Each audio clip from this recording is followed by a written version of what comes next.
Bienvenidos a Milenio Mercados en Perspectiva, aquí como todas las semanas con el licenciado Jorge Gordillo, director de estudios económicos de Cibanco, y su servidor Manuel Somoza, para platicar de temas económico-financieros en México y en el mundo. Nuevamente tuvimos una semana bursátil bastante complicada, sobre todo por una enorme volatilidad que no se veía desde hace mucho tiempo. La razón fundamental, bueno, las actitudes cambiantes y poco claras de Donald Trump en relación a sus políticas, en relación a los aranceles. Sobre esto, el licenciado Gordillo nos va a explicar plenamente dónde estamos. Sin embargo, les voy a dar los datos anuales de las principales bolsas. Por ejemplo, el Nikkei ha perdido en el año el 7,59. En China sigue estando positiva el Shanghai Composite, muy poquito, pero 0,23.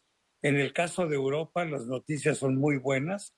El Eurostock 600 sigue subiendo, está en el 9% en los primeros 45 días del año. El Dow Jones gana 0,43, el S&P pierde en el año el 2,35 y el índice más afectado en Estados Unidos es el de las grandes tecnológicas, el Nasdaq, con menos 6,57.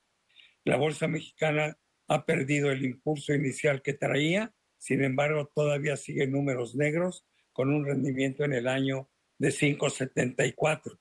El peso mejoró su cotización, curiosamente, de 20,55 a 20,28 en la semana, y el euro se ha revaluado hasta 1,08 desde 1,04 que teníamos la semana pasada. Esto es lo más relevante en relación a los mercados. El petróleo sigue relativamente abajo, niveles de $66 el barril. Pero me fui rápido para tener tiempo de entender lo que está tratando de hacer o de no hacer el señor Trump con México, Canadá, China y con el resto del mundo. ¿Por qué no nos explicas lo sucedido en la semana, mi querido Jorge? Gracias, Manolo. Sí, sí, lo que sucedió es que llegó en la fecha fatídica de el 4 de marzo. Nos había dicho que el 4 de marzo, si no había los elementos suficientes que le tuvieran confiado sobre la seguridad de la frontera sur, sobre el flujo del fentanilo, sobre todo el tema relacionado con la inmigración ilegal, entonces nos pondría represalias de 25% en aranceles, tanto a México como a Canadá, e incluyó 10% adicional a China.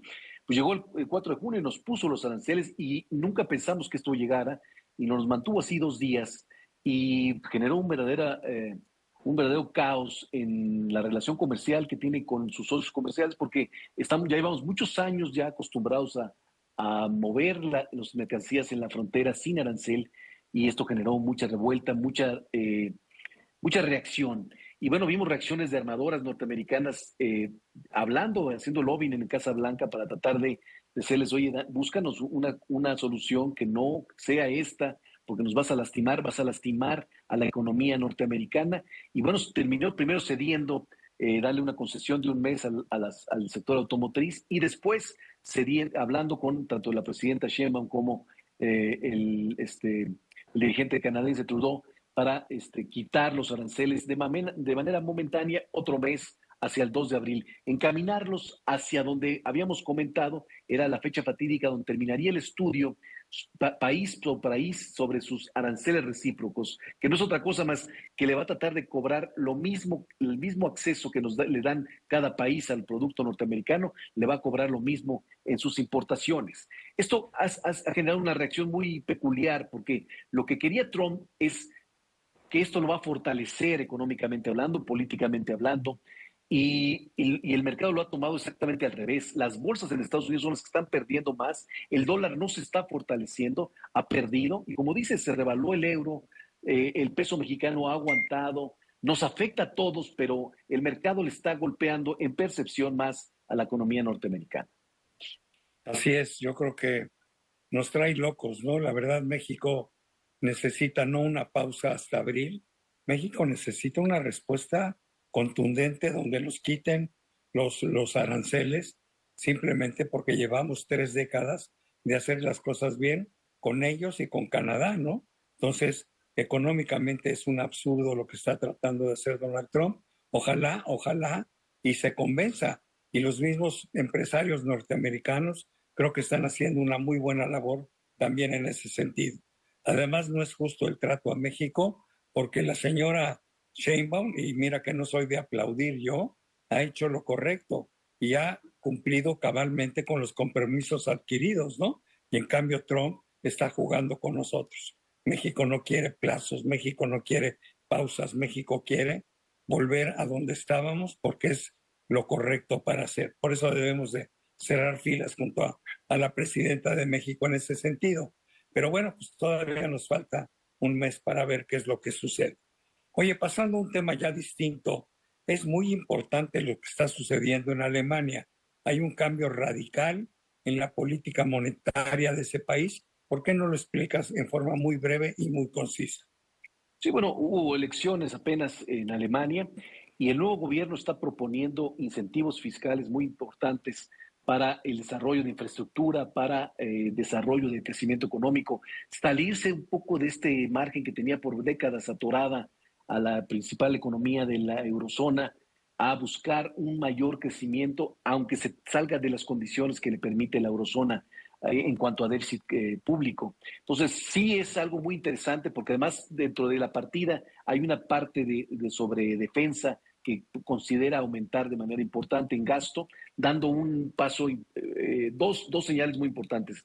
Una posibilidad de una mejora económica o de un crecimiento mayor para la zona y el mensaje contundente de que serán los europeos los que seguirán apoyando a Ucrania y no la dejarán sola en este intento de paz que está buscando Estados Unidos y Rusia individualmente. Yo creo que hay que seguir muy de cerca a Alemania porque sí son cambios sustantivos que van a modificar no solo a Alemania, sino a toda la eurozona, ya que este es el país más importante de ahí. Pero hablando de Europa, pues los datos no son malos. A mí me sorprenden. El crecimiento fue un poquito mejor a lo esperado, casi medio punto arriba. La inflación está abajo en 2,54. El Banco Central Europeo volvió a bajar la tasa de interés un cuarto de punto y además, como veremos al final, bueno, pues hay una esperanza de que se pueda resolver el problema de Rusia y Ucrania. No sabemos en qué términos ni cómo, pero yo creo que este año sí se va a llegar a algo. A mí Europa me gusta como alternativa de inversión. Además, las bolsas europeas van mucho más fuertes que las norteamericanas y la razón fundamental es que las acciones en Europa están mucho más baratas que en Estados Unidos. Pero bueno, no sé si quieras agregar algo aquí. No, ahí coincido contigo perfectamente. El mercado en general está buscando opciones a un mercado ya caro en Estados Unidos que la incertidumbre no le está jugando a favor, por lo menos en el corto plazo. Los reportes fueron buenos de cuarto trimestre en las empresas norteamericanas, pero la percepción económica se está deteriorando muy rápido y bueno, está generando cierta duda y provocando correcciones en los mercados. Claro, ahora hablando de Estados Unidos, bueno, pues es percepción, porque los datos económicos me siguen diciendo cosas distintas. Por ejemplo, el dato del empleo que salió el viernes, dicen 151 empleos, se esperaban 160. A ver, perdón, el dato no es nada malo.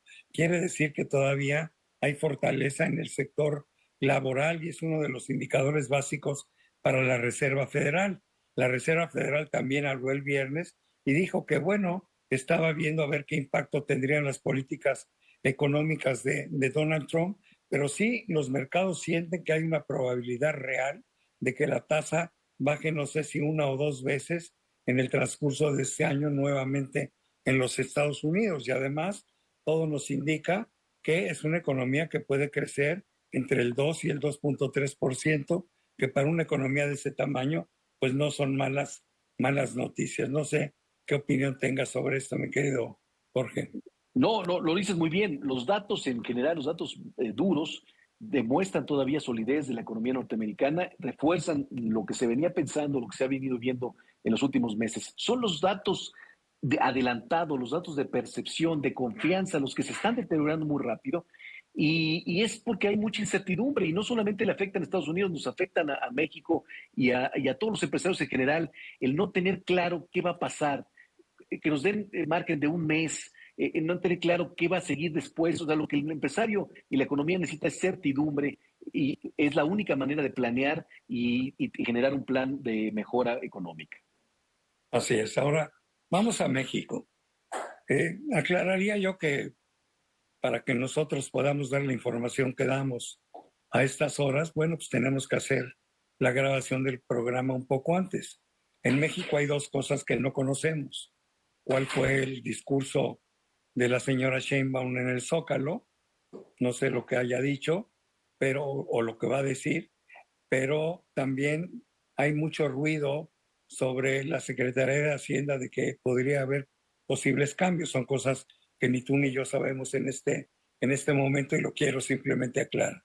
Pero lo que sí sabemos es que salió el dato de la inflación de México el viernes, hubo un rebote ligero, la nominal subió a niveles de 2.77, perdón, 3.77, la subyacente se quedó en 3.63.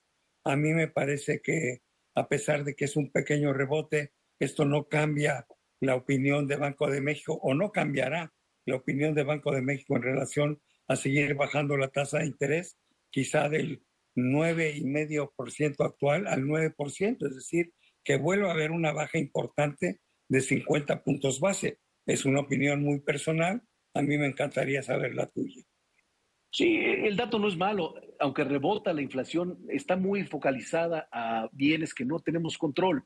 Bien, hubo una fiebre de aviar que provocó un aumento en los pecuarios, en otros temas, en otros productos que no tienen que ver con los fundamentos inertes de la economía. La economía está fría, se está desacelerando, está con perspectiva débil y eso está ayudando a que la inflación se contenga en el rango que esté cómodo Banco de México. Coincido contigo, nosotros también esperamos una caída de 50 puntos base a fin de mes en su política monetaria.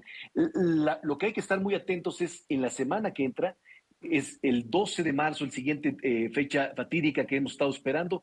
Es probable que le ponga 25% de arancel al acero y aluminio en el mundo y ahí va a empezar a negociar con cada país sobre cómo quiere él, Trump, manejarse en este sector porque lo quiere regresar a su país, quiere producir, pero claramente hay una invasión de producción china que está deteriorando el precio y deteriorando el comercio exterior.